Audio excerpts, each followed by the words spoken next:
Oui, na Congo Brazzaville a occupation français. Par biso tozala colonisé, c'est seul pays où ils allaient occuper, c'est le Congo. Parce que les na ba pays ba multi national, les capitalistes. Or Congo ce qui est développé, c'est nini? Et développé. On appelle ce exemple de Kolanga Martin Bakolo, boxeur wana.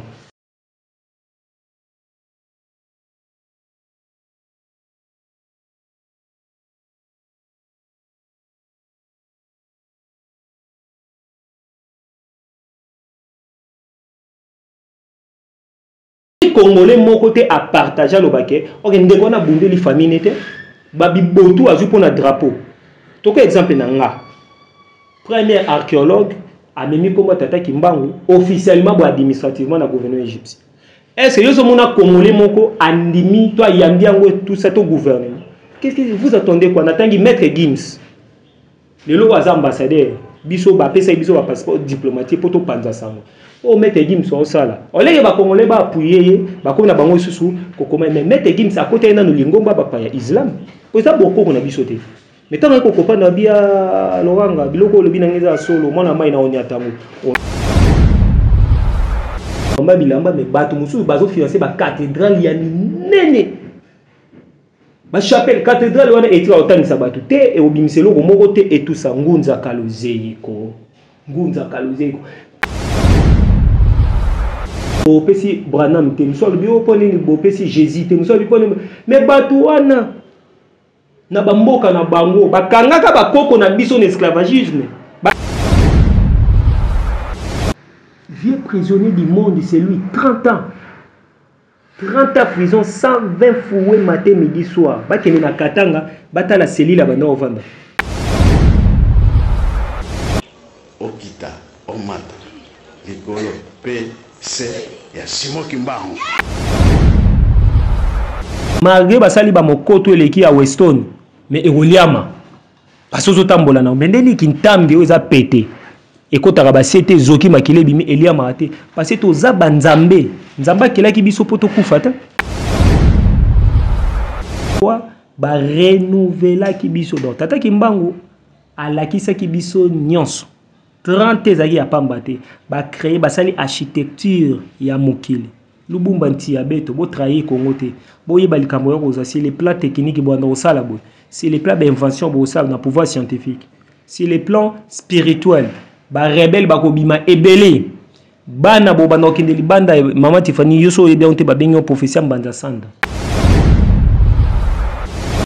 biso tsali vivant il faut prouver que papa na biso to kolinga kaye eza ba yote poate yenzambe aponi ya pesi biso cadeau poate a libérer biso qui est à senga qui indépendance ya mokili mwa biso Yangwana condamné à mort. Kasi lelo asi akufi to vie indépendance mon côté à zéro occupé bien au contraire lelo aboyo na kati na Afrique to kumina passe na kité siège noté homme tout le monde Moussa babila biboye Moussa zakia misa dit ah mais quand la zone luka boye ministre affaires étrangères azate mais ministre yo il faut zonga te ministre kimi c'est comme on a gazaki congolais. Si on a tout mis au question, il y a avion au pays. Ouais, puis il faut tout na bango. Baki na ba siège. Bon, ba siège on est à place où baza ko financer occupation en Afrique.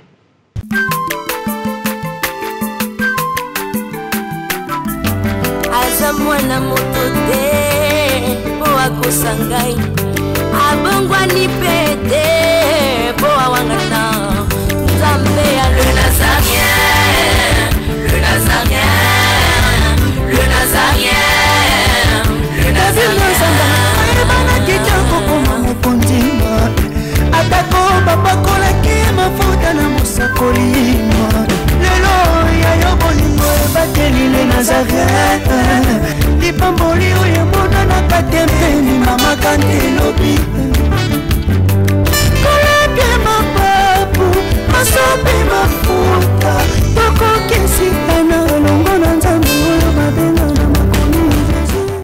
C'est avec un grand plaisir que nous vous disons bonjour et shalom chez vous, peuple de Dieu, amoureux et amoureuses de la parole qui est Jésus-Christ, bien sûr.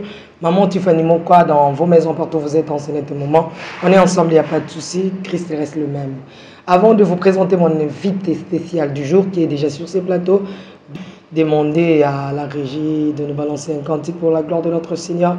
Et on se retrouve tout juste après. Le sac, comme on dit, beau s'abonner massivement, beau talengo na chaîne Okitoko et à Maman Tiffany, voilà, musicale, chaîne musicale naïe, vraiment beau savourer le sac, comme on dit. Et bongo tozon à tout ça papa Luanga. Bonjour, régie à vous.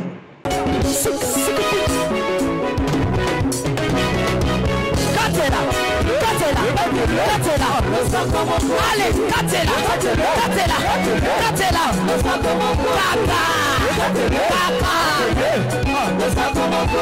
Yambaloya taba pastel bakokata.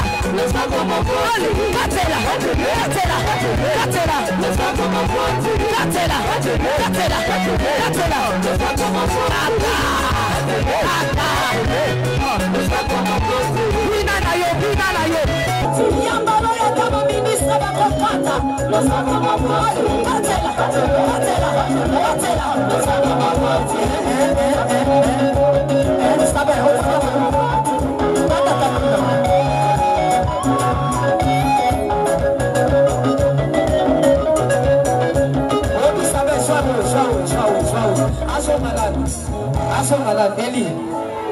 Ok, donc à volant.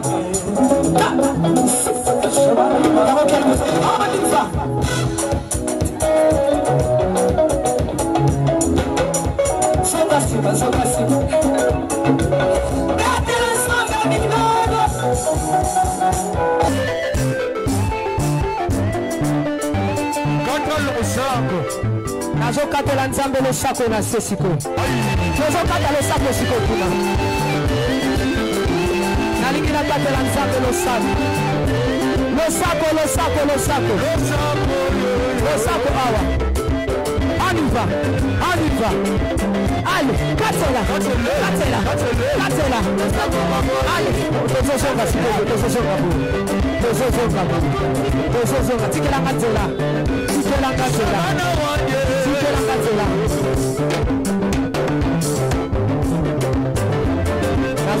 S'il vous plaît,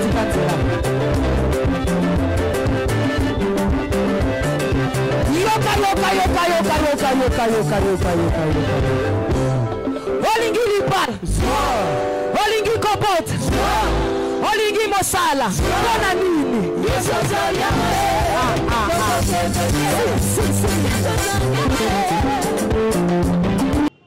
Tolongo na toke na ba Nouvelle Guinée parce que ba ko na biso baza kuna bazanga même banda ko la lelo na 21e siècle. Au même ça ko mutu mundu ya place ni na azad développé ba pesi pétrole et pas ba français. Les Gabonais souffrent. Au na Congo Brazzaville la occupation français. Pas biso tozala colonisé, c'est seul pays où ils allaient occuper, c'est le Congo. Parce que ils na ba pays ba multi national les capitalistes. Or Congo ce qui est développé c'est nini et développer mon non après ce exemple de kolanga Martin Bakolo boxeur wana bapesi moi le meilleur akende ko bunda bibotu abongisama Congolais fingi mais ndekolanga na tango gagner na public comme na Facebook OK ndekolanga na tango gagner na moni Congolais mon côté à partager le baquet OK ndekona bundeli famille nete babibotu azu pona drapeau toko exemple na nga premier archéologue a même comme Tata Kimbangu officiellement ou administrativement dans le gouvernement égyptien. Est-ce que vous avez Congolais moko andimi toi yambiango tout ça au gouvernement? Qu'est-ce que vous attendez quoi? Natangi maître Gims. Le lo was ambassadeur biso ba pesa biso ba passeport diplomatique pour to panza sango. O maître Gims on ça là. On les ba Congolais ba appuyer ba ko na bango susu ko koma mais maître Gims à côté na no lingomba ba pa ya Islam. Pour ça beaucoup on a bisoté. Mais tant que comprendre bien Loranga biloko le binangeza solo mona mai na onyatango on doit toper sa bande kwa na baso papa wa Beladio banani ba combataki bande ko na moko nombi so moko bande on était katadio banani ba omotunde o tu okufa banani ba combat. Donc vous voyez que mutu mundu azana ebongo mutu mundu a préféré naye asa la publicité loko ba paya comment les okumisa Jésus o na Israël ya ba européen kutu ba yebiete. Ma reconnaître Azana Maman Tiffany. OK. Na otuno mutuna. Et ça, nous a question, tu analyse. Quand on a bino aboti papa moko, bakunde wapi. So ebito pese ni mwa père ngamo na bengi. Koko abota, hein? Koko ka mobile. Omona ka ete. Akufa to za bomo. Koko mwasi na mba. Baza? Te bakufa. Bakunda bango wapi. Tangi na ngama mboka to province o bakunda bango. Tena kichasa. Voilà. Pour nini bon nga mangati fanyo kosi bakunda na Rwanda. Ondimanga te, mais comment c'est possible de toquer na Israël? Papa diani na mona ka de tombo. Biso to ocho ekomi 4. Oh abakunda ke mususu kuna soki na ebiso ke mam koko aboti papa moko bakunda e na Kisangani oboya ngai o batena Kisasa papa Loranga. Mais oui, parce que tombo ezalaka moko, mais siko komba bino na mutu aza na 4 tombo histoire ya bino te. Botiango ba cathédrale, il y a même des finances que ba financer ba orphelins, ba to ba kufa nzala na ba este, armée na biso, et ça a besoin de soutien et consort et tout ça base pa bamba bilamba mais ba to musu ba zo financer ba cathédrale ya nene. Ba chapelle cathédrale wana etira otangisa batu te e obimiselo ko moko te et tout ça ngunza kalozeko. Ngunza kalozeko. Papa Simo Kimbangu ba biso ba artiste ko so quand même billet à pamba pour ça likambo. Mais au moment que bato sulutani soki baye ba opesa bango ba avion ba ti ba budget bimi mboka ba botamba te mais le 6 avril chômé payé pour na ba koko na biso ba swahili ba mongo ba tete na ba suku ba pende ba yaka ba chilele ba kufa na likambo 37000 familles ba lobi que jour wana za jour ba martyr mémoire to raisonner en conscience na biso et développer mutu munda zo bo nini bo pesi Branham te so bi bo nini bo pesi Jésus te so bi nini mais batu wana na bamboka na bango bakangaka bakoko na biso na esclavagisme basalaka bango nini voyez un peu donc au moins exemple place na ke na ebisio que comment Biblia photo détecter yango to yungola yango to fimpa yango de baba na malongi.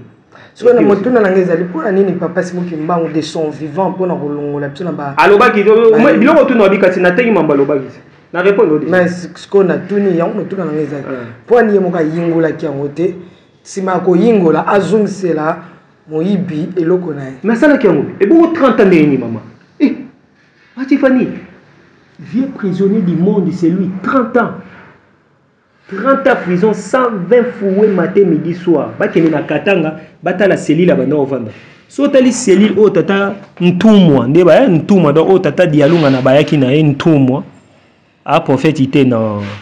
Il faut pas to monétiser to bongo la combo ya tata Kimbangu na bonzamene to réduire yango. Monana. Ata bakei bakozongi. Nzela mususu ezali te okita omata likolo pe se ya Simo Kimbangu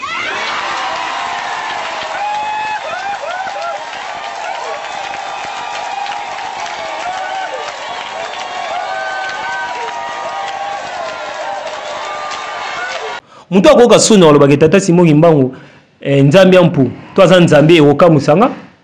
Parce que bon, c'est na biso, maman Tiffany, babeti que depuis le commencement, Zambian pour bander ko bonde beaucoup bonde la ye, alaxe bango ko sala moto, alaxe bango tanga nombre, alaxe bango sala comment ko mesurer, alaxe bango comment ko sala niveau ko ba ko tonga ndaku, ba dimension, ba rectangle, ba boye na boye, ba unité et consort. Yem t'a inspiré bango. Si ko bayoka ke sonité depuis bandi ko tambola po nzamba za mutu. Suki na biso euta wapi. Manzaka ndenge bota marabu euta wapi. Ça devient parce que tozali batu, tozali na reproduction wana spirituelle qui fait que est dominé physique pour la reproduction ya ba poala nzoto ebima manzaka ebima et consort to la muka bintambia makolo. Ozui chaussure vraiment ya ikuba. Neto bandeko na ba papa griffe ba JR ba salaka et consort mais au moment que malgré ba sali ba mokoto eleki ya Weston mais eroliama parce que tambola na mendeli kintambi oza pété et kotaka ba cité zoki makile bimi eliama te parce que toza banzambe nzamba kelaki biso poto kufa ta soki tokomi ko kufa eza passé tozwa ki lisumu tozwa ki kindoki lisumu eza kindoki to lié mabe to suis négativité positivité ko va ko permettre biso bana ko tambusa biso to bongisi yango to teki yango mais eloko ne teka marana mbongo te.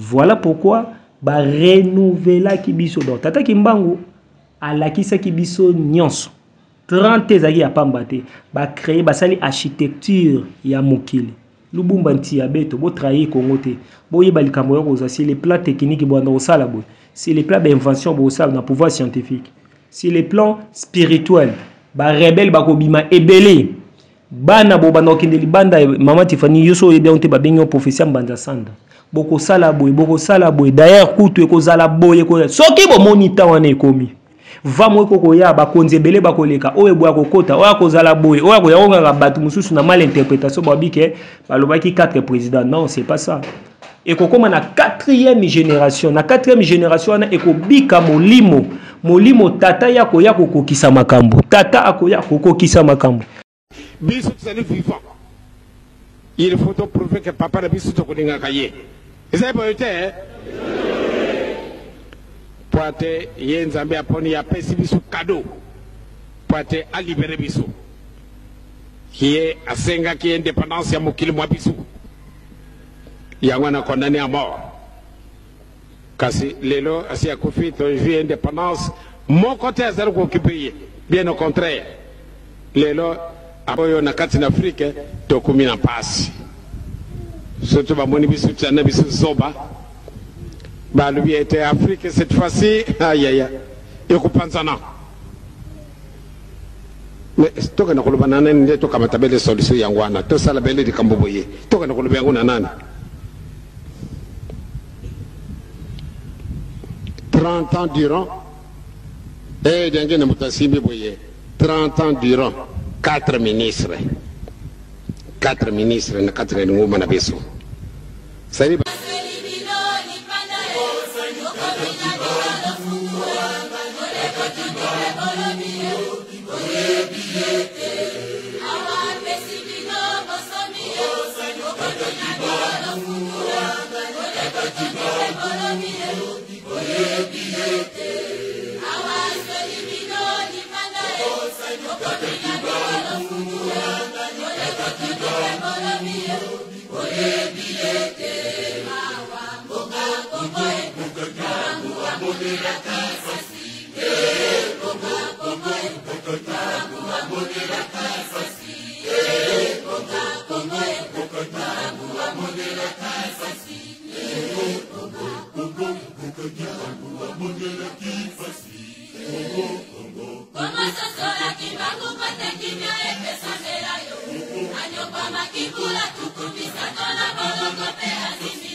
mais sikoyo bako na biso pe bafinga papa diangi na kuntima moi na oyo miso babiko to batse lavage du cerveau fumalongo ah bon total la place ezokende lelo tokomi oloba oh papa diangi nazalaki bien mais papa simoki ba onkianga ni wana yebini oh mais lui le chef spirituel fumalongo yete to boyi mais so boyi bola sa biso subasimo donc so mona que balakisaki biso nyonso lokola toyaki te popo to tiaki tembe il a fallu bapaya baya kolakisa biso leçon nde ozomona lelo même Congo to komi na wusu moment tozolekisa moment moko boye elobamaki po Congo lazo maele il a fallu amona makambo mususu oye mo wa maîtriser te parce que Bible même to otangelobi ke place à maël à motesuki yanzambe nde bandi alors tant yanzambe ko banda wana c'est là le cas que tu as que loi yanzambe bandi c'est que to la nzambe ya omoni na centenaire millénaire tant ko ki centenaire apesi biso musée ça li place au biloko okuta ne nature okuta on a musée okuta beaucoup ezaz premier musée où ils ont généralisé biloko baso pour pesa biso lavage à cerveau surtout comme na lavage à cerveau to donc makambo ça qui a biso to sala siko nini question mona tuna kalia kanyemekila te mokonza bule ndi muto kolakisa biso akolave biso so spirituel parce que spiritualité tambolaka na deux personnes te y a pas 3 ou 4 non etambolaka nde babin tout mutu moko so biso to okene na d'Égypte wana ba Israël ba Bahreïn ba consort ba Europe wana consort ni to okuta ezo ngisa biso kana tout mos ezo ngisa biso kana guide ezo ngisa biso kana source ezaka mi balete même na famille mokonza ka moko ndeko sala biso siko to sosola voilà pourquoi na que tata Kimbangu nous a enseigné aisa biso nyonso so moni mutu mo aye na ye a se prétendre na mambo sika ngana Hollandais te ngana otala o papa diange maman na zo na atenyo na kimbangisme papa diange ndaloba papa Simon Kimbangu kengi jour au jour chaque jour azoloba tongo mingi mais papa Luanga tukana tulomba lekaki na itako en miko longola papa Simon Kimbangu yaki pe na baye mususu to pe ba landesa maki na sima na ye ope ba yaki bafungola moto moindo miso batalisa eke zalaboy tala ba yeko kosa biso na zape ba yeke belé mais moto nezali bo est-ce que bango pe batwana otutika ki émission na biso na mokolo elekaki wana toko twaneti ba bato tanga ki basango banani tout ça bango penda ba martela ki bible ba présenter biso biso tout penza bibilia bokese na bango na papa Simon Kimbangu efandi wapi parce que bango nyonso bayena loba moko mais moko kangi moyibi aza na kati eloko to kanga mais mususu ya pesi même message va présenter biso ka eloko ngo to eza malamu non mususu asalaki na faveur à moyibi faut loba ndeni c'est-à-dire quoi to bengi ici conférence allez tous les monseigneurs tous les batubaya na ba siège na bango ya kamba ba mati et bongo misusu ba ozo avion biso to ke na makolo no to yaki kichasa makolo na tangu ya kale to zonga na makolo musu na vélo musu na mutuka avion uto komika kalate aérodrome mo pe na insilité poto linga otonga ngote mabo makasi eto mabo makasi mo mutu mundo barabi baya na baonga yusko oke na njili ndeni oke wapi o ba pesinga visa na kite siège no te yo mutu mundo muze babila wabiboye muze za kia miza wabi mais quand la zone luka boye ministre affaires étrangères azate mais ministre yo il faut zonga te ministre kimi c'est comme on a gazaki congolais si on a tout ni question yo du avion OK wapi faut tout na bango baki na ba siège bon ba siège on est à place oyo baza ko financer occupation en Afrique allez to boyo so ba pesio meeting oyo te yani oyo te o batindi yo na tunis ko mati fani ozote ya pour na peuple na yo toujours na faveur à bapaya réponse est claire ça na faveur à bapaya ba téléphone yo si monatanga marketing na sango publicité pour ba pesi biso pe l'art biso moto sala biso ba mboka ba sali ba tablette ba contribuer financier ba to tira mtema mabe il faut to consommer africain ba téléphone nous so en panne pièce recharger ou ta wapi tantôt nazi en Europe kasi place siège na ngozi faut so dosa na Congo central na mona ba Miami sina tangi kombo na zabilo ba koko na biso ba invente ba bulu kutu ezao c'est clair donc ça dit ba kokonaki ma message ba yebi vraiment exacte que ba yebaki te laisse tomber on a dit OK ba ndeko kuta na papa diangi ba taranyos après hier misusu imaginez ba c'est même similaire à ba date na tanga ba komo na moté j'étais en Angola je pleure et non ça c'est quoi ça o papa diangi na botamaki na milu boye o ngape na botamaki ngai na ye toza ndenge moko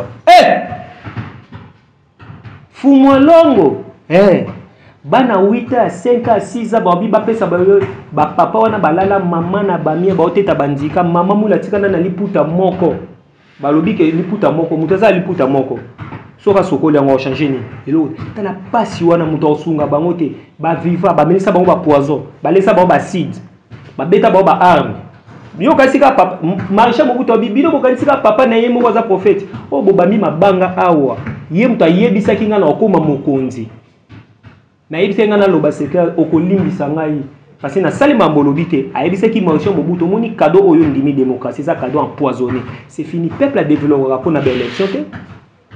Peu n'importe beaucoup, le bango tant mieux. Peuple a posé à nini. Peuple a posé à la stabilité. Alia bien, à la mukada za na culture naie, abattre la bokoko naie, abattre la milona, ba troupeau bangombe naie, ba taba naie, abattre la limite à maï naie. Mais toi beaucoup monter kanaba maï. Mama belé ba limite peuple ota la ke. Né Israël wa ba mindele bazo boto la ba terra bato ba Palestine tout ça. C'est pas à l'est. Kama est une priorité pour les Elohim, car ce continent, ne l'oublions jamais, qui a été peuplé par les premiers humains que les Elohim ont créés. Adam et Ève étaient noirs, je l'ai dit, je le répète, parce qu'on a tendance à l'oublier. Alors, ensuite, comme vous le savez, et c'est pour ça que j'ai récemment nommé deux éminents professeurs guides honoraires de l'humanité, la civilisation africaine était florissante, était merveilleuse, quand les Européens vivaient encore dans des huttes, étaient extrêmement primitifs, ne connaissaient ni l'astronomie, ni la philosophie, absolument rien. Et alors qu'en Afrique, c'était déjà extrêmement développé.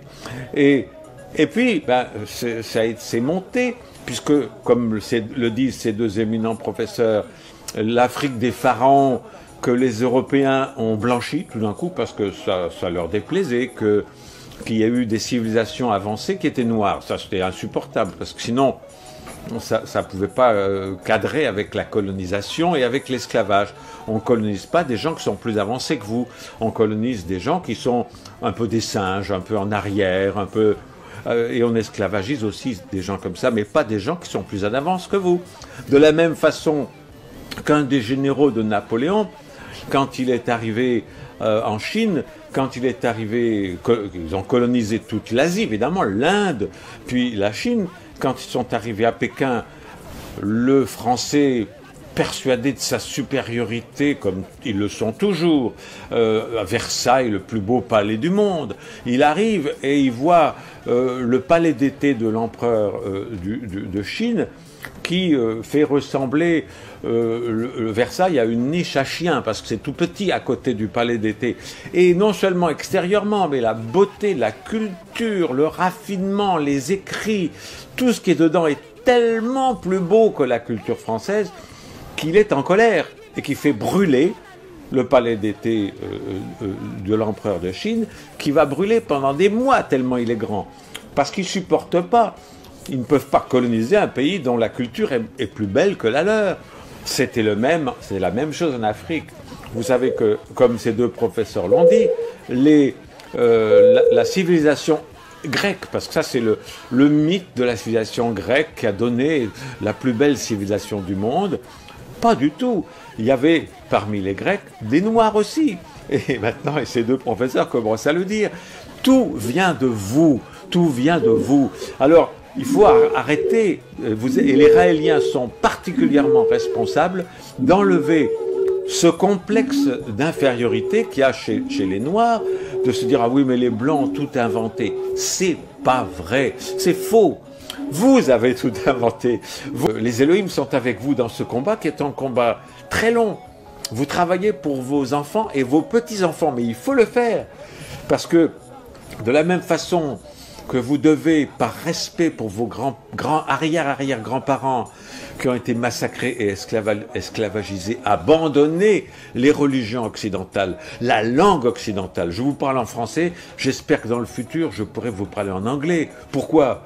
Parce qu'il faut rejeter la langue française. La langue française, c'est encore un instrument de la francophonie, la francophilie. C'est un instrument pour vous conserver en infériorité. Il faudrait que toutes les écoles des anciennes colonies françaises apprennent l'anglais, qui est la langue internationale de facto, de fait. Et puis, par respect pour vos ancêtres, comme l'a très bien écrit Uriel dans son livre, un noir chrétien est un traître à la mémoire de ses ancêtres. Il faut vraiment que vous preniez conscience de ces chaînes mentales. Mao Tse-tung l'avait dit, une vraie révolution est d'abord culturelle. Il faut que cette révolution culturelle se passe dans votre tête. Vous êtes des descendants de civilisations très anciennes, beaucoup plus riches et beaucoup plus anciennes que les civilisations blanches. Vous avez tout en vous. Vous vivez sur un continent où il y a toutes les richesses. Vous avez des génies en herbe et adultes. Ces deux professeurs en sont des exemples. Vous avez les plus belles femmes du monde. J'en vois qui sont ici assises au premier rang. Vous avez tout. Alors, redressez-vous, peuple de Kama. Faites plaisir aux Elohim. Devenez réellement indépendants. Je vais vous expliquer quelque chose d'extraordinaire. En hébreu, le mot noir se dit kushi. Alors bien sûr, vous ne connaissez pas l'hébreu, mais faites-moi confiance. Le mot kushi s'écrit en hébreu kaf vav shin yud. Kaf vav, vous savez qu'en hébreu, chaque lettre a une valeur numérique. Ce qui nous permet de pouvoir faire des correspondances entre des mots différents s'ils ont la même valeur numérique. C'est un des génies de l'hébreu, de pouvoir expliquer le sens d'un mot par rapport à un autre mot qui a la même valeur numérique. Alors, les deux premières lettres du mot kushi, qui veut dire noir en hébreu, c'est kaf vav, qui a pour valeur numérique 26. 26 est la valeur numérique du nom de Dieu. Le nom de Dieu tel qu'il ne se prononce pas, parce qu'on attend la délivrance pour le prononcer véritablement, c'est un Yud, un Vav, un Yud, un He, un Vav et un He. Et ce nom de Dieu qui figure dans toute la Torah en hébreu a pour valeur numérique 26. Après vous avez Kou, donc Kaf Vav, le nom de Dieu, le véritable nom de Dieu, le véritable nom de Dieu dans le mot, donc qui fait allusion aux Africains, aux Noirs. Et après vous avez Shin Yud, qui veut dire Yesh. Ça veut dire que Kushi signifie Yesh Hashem, il y a Dieu. Ça veut dire que dans l'Africain se trouve Dieu. C'est absolument incroyable. Dans les peuples africains se trouve le Dieu authentique qui a pour nom Yudke Vavke. Incroyable. Ça veut dire que caché à l'intérieur des peuples africains se trouve le véritable Dieu. Et c'est pour ça que en hébreu on appelle le noir Kushi, qui fait allusion à Yesh Havaye. Dieu se trouve à l'intérieur des peuples africains. Incroyable. Mais vous devez au fur et à mesure prendre conscience que vous devez vous réveiller. Vous devez dévoiler la dimension royale qu'il y a en vous. Vous devez vous débarrasser de vos habits d'humiliation, d'esclavage, etc. Et prendre conscience que le masque qu'on a voulu vous coller, c'est justement pour vous empêcher de devenir ce que vous devez être. Et vous allez devenir ce que vous devez être. Mais pour ça, encore une fois, il faut vous renforcer sur le plan spirituel, sur le plan moral, et petit à petit sur le plan des actions aussi. Il est grand temps, et je sais que ça se fera un jour, où les peuples africains se révolteront contre toute la dictature blanche qui exploite toutes les richesses des Africains. Et encore une fois, j'oserais presque dire, et je le dis avec la plus grande sincérité, soyez fiers d'être noirs. Soyez fiers d'avoir la couleur que vous avez.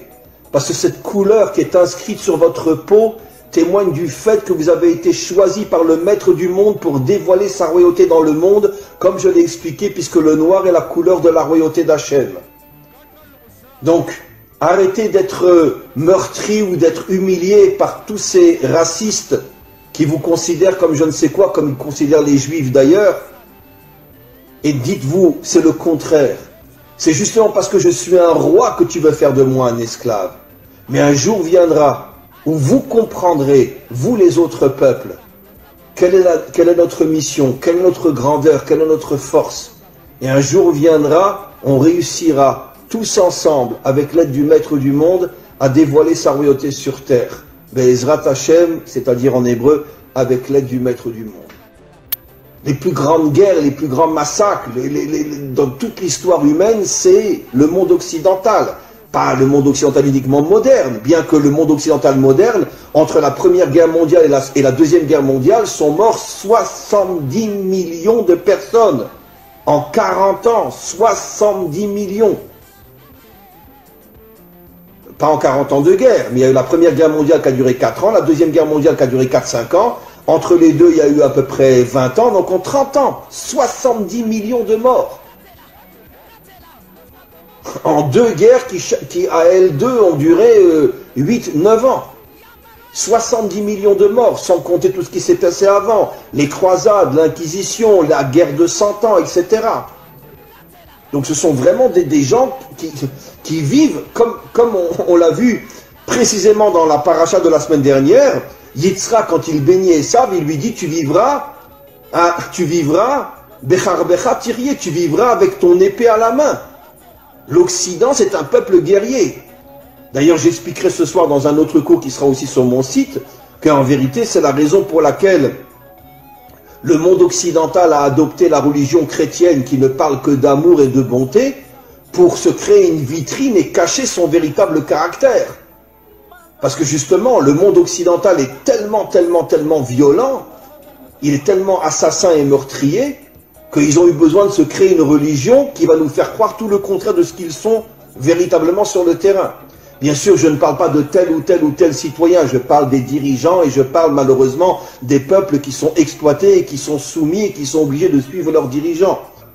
Mais quoi qu'il en soit, le monde occidental s'est attaqué comme jamais personne au peuple noir, parce qu'il semblerait que dans le subconscient ou même dans le conscient des dirigeants occidentaux, ils savaient que le peuple noir avait une mission qui allait mettre fin à toutes les dictatures et à tout le mal qu'il y a dans le monde, à toute cette corruption qu'il y a dans le monde, et c'est la raison pour laquelle ils ont tout fait pour les transformer en esclaves. Comme l'expliquent nos maîtres, quand tu veux savoir quelle est la mission d'un homme, regarde le mal qu'on lui fait. Si un homme est transformé en esclave, ça veut dire qu'il a une nature de roi. Et pourquoi on le transforme en esclave? Pour l'éloigner au maximum de sa mission d'être un roi, ou de dévoiler la royauté d'Hachem. Maintenant, figurez-vous, mes amis, que depuis des millénaires, nos maîtres nous expliquent que chaque attribut divin, chaque sphira, en hébreu sphira, en français attribut divin, c'est-à-dire une qualité divine, là on parle de la malchoute, chaque qualité a une couleur. Et figurez-vous, quelle est la couleur de la malchoute? Noir. La couleur de la malchoute, c'est le noir. C'est absolument incroyable. La couleur qui définit la malchoute, la royauté, c'est-à-dire le dévoilement de la royauté d'Hachem dans ce monde, c'est le noir. Vous comprenez, mes amis, quel est le lien entre la mission d'Israël et les peuples africains? Comment se fait-il que les peuples africains sont noirs? Comment se fait-il que la première épouse de Moshe était une africaine? Que la préférée de toutes les épouses du roi Salomon était une africaine? Comment se fait-il qu'Israël a reçu pour mission de dévoiler la royauté d'Hachem dans ce monde et qu'il y a sur terre la couleur noire? Et nos maîtres affirment depuis des millénaires que la couleur noire est l'emblème de la royauté d'Hachem. Eh bien, mes amis, vous comprenez quelque chose d'absolument incroyable. Que les peuples noirs, eux aussi, comme Israël, sont en première ligne du dévoilement futur d'Hachem en tant que dirigeant de ce monde. Mi chamocha ba'elim Hachem, qui est aussi grand que toi, Dieu du monde?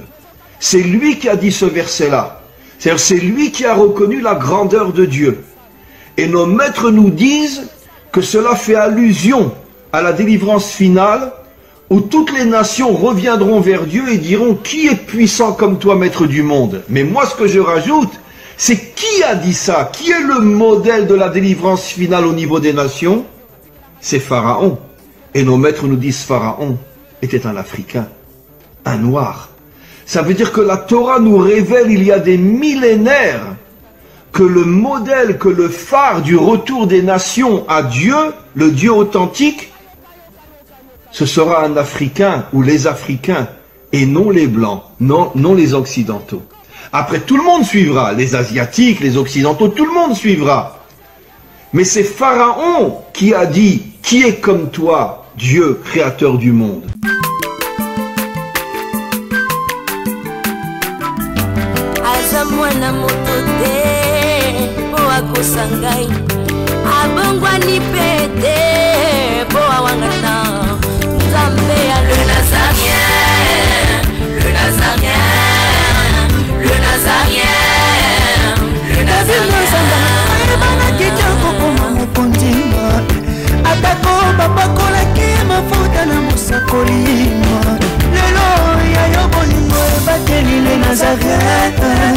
Lipamboli oyo mona na katempeni mama kantelobi